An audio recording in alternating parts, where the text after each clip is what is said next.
Hello mga mare, welcome to my mini vlog. Tara samahan niyo ako sa panibago ko na namang ganap ngayong araw.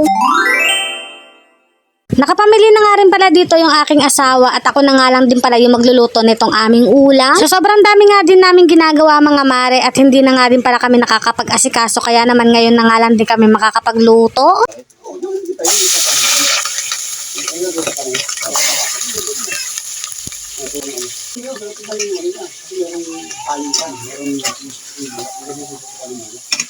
Para naman mabilis ang luto nga lang din mga mare, ito na nga lang din yung una kong naisip na magluto nga din pala netong tinola. Bali, ganito nga pala ako nagluluto ng tinola mga mare. Inuuna ko talaga yung manok bago ko nga din pala ilagay itong aking mga panggisahin. Ganito kasi yung gusto ko mga mare. Isasangkot ko nga din pala muna itong mga manok bago ko nga din pala ilagay itong sibuyas, bawang at yung luya. Sa panlasa ko kasi mga mare, kapag ka hindi nga din pala sinangkot itong mga manok ay magiging malansa nga din pala yung kalalabasan neto. Bukod pa dyan ay naglalagay nga din pala ako ng Knorr chicken cube para naman mas lalong lasang-lasa itong ating tinola. At nang lumabas na nga rin pala yung aroma netong ating panggisahin, eto naglagay na nga rin pala ako ng konting tubig.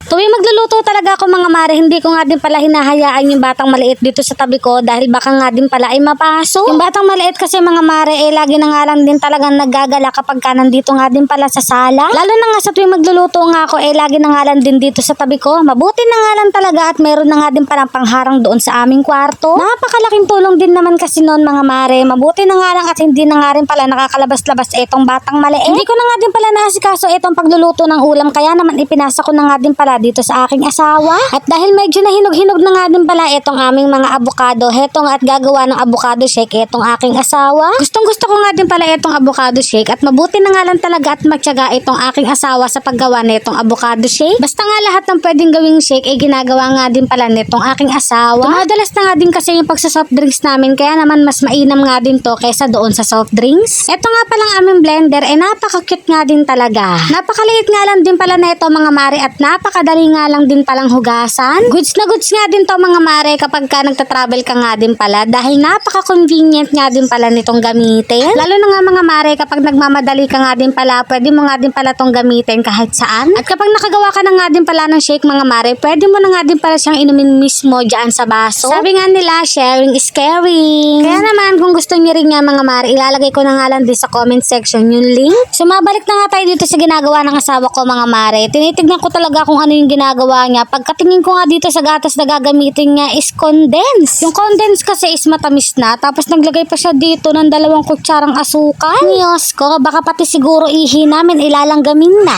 At dahil wala nga din pala kaming mabiling tube ice, heto nga at bumili na nga lang din kami ng yelong buo at ito na nga lang din yung dudurugin namin.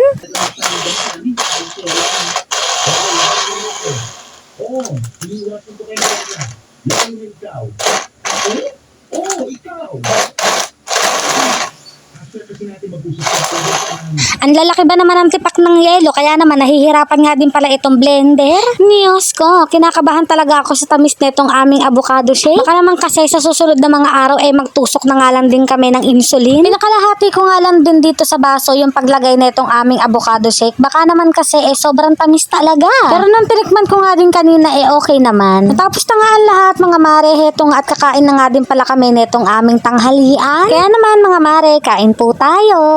Yun lang, bye!